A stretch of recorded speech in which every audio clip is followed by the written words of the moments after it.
আজ নিরামিষের দিন। বাচ্চারা বিভিন্ন ধরনের বায়না ধরেছে যে কিছু বানাও মুখরোচক খাবার। তো কি বানাবো? সব সময় আমি বিভিন্ন ধরনের চপ বানিয়েছি, কিন্তু আজকে একদমই ঘরোয়া পদ্ধতিতে একদম একদম নিরামিষে আমি চপ বানাবো। সবার প্রথমে গ্রেট করে গাজর বিট কেটে নিয়েছিলাম, আর অন্য কিছু সবজি যেহেতু ছিল না, সবার প্রথমে আমি বাদামগুলো ভেজে তুলে রেখেছি।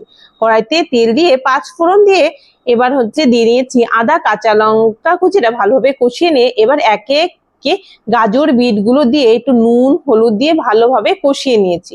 এবার মোটামুটি জল ছেড়ে দিয়েছে, এবার এর মধ্যে থেকে মোটামুটি সেদ্ধ হয়ে গেছে।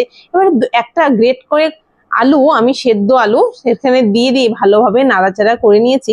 এবার দিয়ে নিই একটু ভাজা মশলা। ভাজা মশলা বলতে এখানে আমি আগের থেকেই করে রাখা ছিল জিরে, ধনে, শুকনো লঙ্কা, মৌরি, এলাচ, দারচিনি সবকিছু দিয়ে আমার ভাজা মশলাটা রেডি ছিল। সেই মশলাটাকে দিয়ে আর বাদাম যে ভাজিয়ে রেখেছিলাম সেটা দিয়ে নাড়াচাড়া করে আমি একটু ঠান্ডা করতে রেখে দিয়েছি। এবার মোটামুটি ঠান্ডা হয়ে গেছে। এবার একে একে আমি চপের শেকে বানিয়ে নিয়েছি।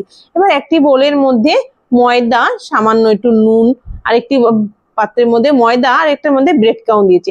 তোমরা এখানে আমি যে ময়দার কোটটা করব সেটা চাইলে তোমরা ডিমের কোট করতে পারো, কেননা যেহেতু আমি একদম ভেজ করছি সেজন্য আমি ময়দার কোট করছি। সবার প্রথমে ময়দার আমি চপগুলোর মধ্যে ময়দাটা মাখিয়ে নিয়ে এবার ব্যাটারের মধ্যে দিয়ে ওপর থেকে ব্রেড ক্রাম্ব মাখিয়ে একে একে আমি চপগুলো শেপ আকারে বানিয়ে নিচ্ছি। তো আমার মোটামুটি সবগুলো চপ বানানো হয়ে গেছে। এবার আমি একে একে সব ভেজে নেব। সবার প্রথমে কড়াইতে একটু হালকা তেল গরম করে একে একে চপগুলো দিয়ে নিচ্ছি আমি। এবার এপিট ওপিট হালকা লাল লাল করে ভেজে নিলেই তৈরি হয়ে যাবে আমার গরম গরম একদম নিরামিষ ভেজ চপ। তো আজকে আমার বাচ্চারা ভীষণ খুশি এটা পেয়ে, কেননা আজকে নিরামিষ ওদের জন্যই কিছু মুখরোচক বানাতে বলেছে। তোমরা চাইলে একবার বানিয়ে দেখতে পারো এইভাবে।